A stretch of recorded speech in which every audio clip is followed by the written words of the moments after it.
Recon. Recon talaga. Recon Company. Kay na-assign ako dyan. Na-relieve ako dyan. Nagpaalis ako. 20 years. Kasi na-organize yan 1998. Na-relieve ako. 2000. Bakit hindi mo nakalimutan? Kasi yan na kumpanya na operasyon na insertion. Yung tawag nila insertion operation. Papasukin ka sa taas, isakay ka ng chopper, ihulog ka doon sa Ligwasan Mars kung gaya sa Kabuntalan. Kabuntalan, ihulog ka. Ngayon kung ma-pressure kayo doon, wala kang ibang withdrawhan. Hilain ka rin ng chopper. Itong unit na ito, puta na. Maraming maabutan, abot pa ng Lanao. Pero enjoy din kasi ang kasama namin mga binata eh. Mga binata enjoy, binaw din. Ganun talagang serbisyo. Enjoy lang. Pero sa Young Recon na yan, bago na-relieve yun siya, no? Alagaan ko raw yung kumpanya, pero ganun na sitwasyon. Dahil meron man tayo talaga, dahil maghanap man tayo na medyo papunta na tayo sa sinasabi nilang palo-an-palo, yun mo, retire. So hanap tayo ng medyo, kaya ngayon, medyo nandito na tayo sa posisyon. Yung that time, nandoon ako sa Recon Company. Sa Recon Company noon, that time yun malungkot at saka mahirap kasi doon kami sa sa Dulawan eh. Doon kami sa Dulawan, doon kami nag-Christmas, doon kami nag-New Year, doon sa Pawas. Kasi meron kasing confronted doon na kalaban ni hawak pa kasi ng 37 noon. Medyo may ano rin na politiko din ano. So doon kami nag-Christmas, doon kami medyo malungkot naman. Masaya din kasi ang tropa is nandun lahat eh. Para rin mga kapatid. Parang tatay na rin nila ako kasi ako ang movement per sergeant eh. Ako ang cuando nagdala sa kanila, dalawang opisyal, isang PL, isang CO namin. Magkwento kami doon kasi mag-harbor kami. Si Sir Busiños, kung makalimutan niya ako, magkwento-kwento kami. About ganun. Meron pa akong nakwento sa kanya na, Sir, halimbawa, sir, kung magiging kernel ka na, sir, yung abot sa mga kampo dyan, kagaya sa Abubakar ba? Kung ibalik yan siya, sir, niya, kernel ka na, anong gawin mo?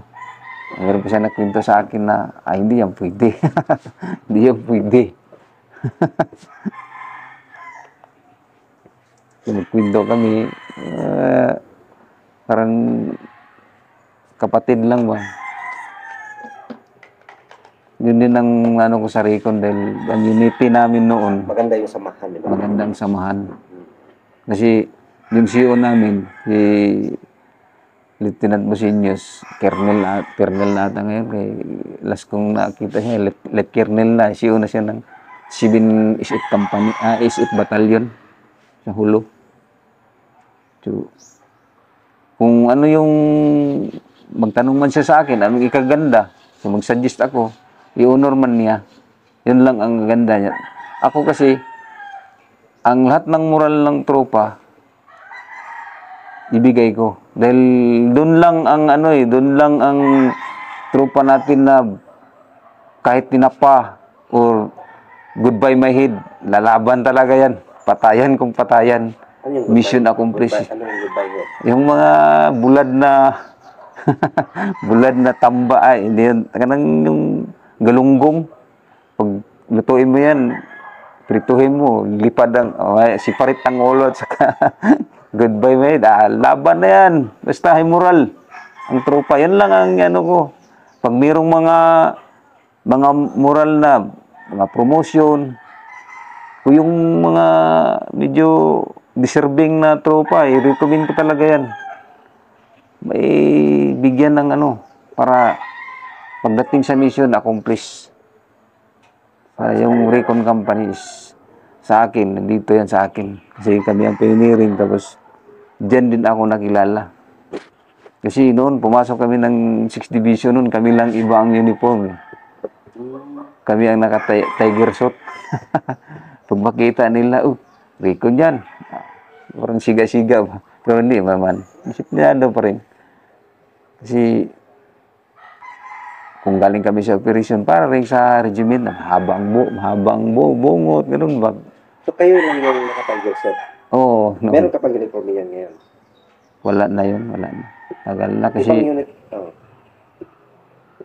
ang sa SF noon, iba ang tiger suit nila.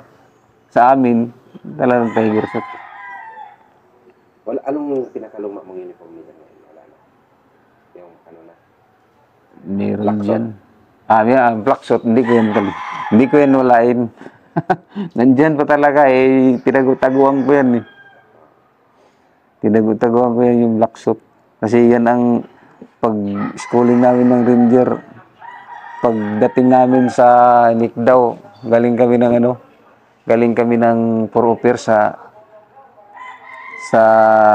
New Liti, sa San Franz. Pagdating namin dyan, kanta na, kay pag-graduate na daw We strike yan. Pagdating namin doon, gabi lagi, doon na nakahangir na yung namin, black suit.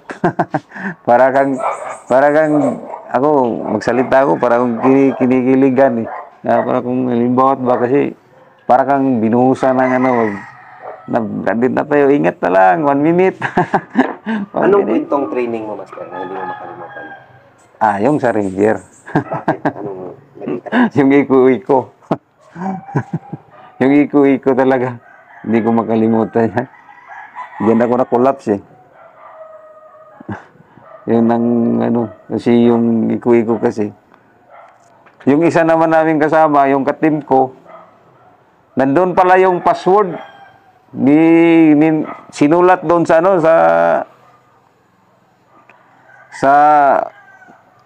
tissue paper ba ang password. Pusang alaw. Pagtapon ngayon ng iay, Sergeant Dar yun. Yung Sergeant Dar, tinapon. Niya gutom. Kinain. Puta, doon pa lang nag-eskapo kami, pero paano kami makalapit doon sa first station na maggambit? Hindi kami makagambit-gambit. Buti, tinulungan kami. Meron doon si Sergeant Gunlibo, yung class 105 na ranger, na i din namin. Binigyan kami ng leakage yun. Natuloy-tuloy kami. Akala namin martiyo, koteriyo.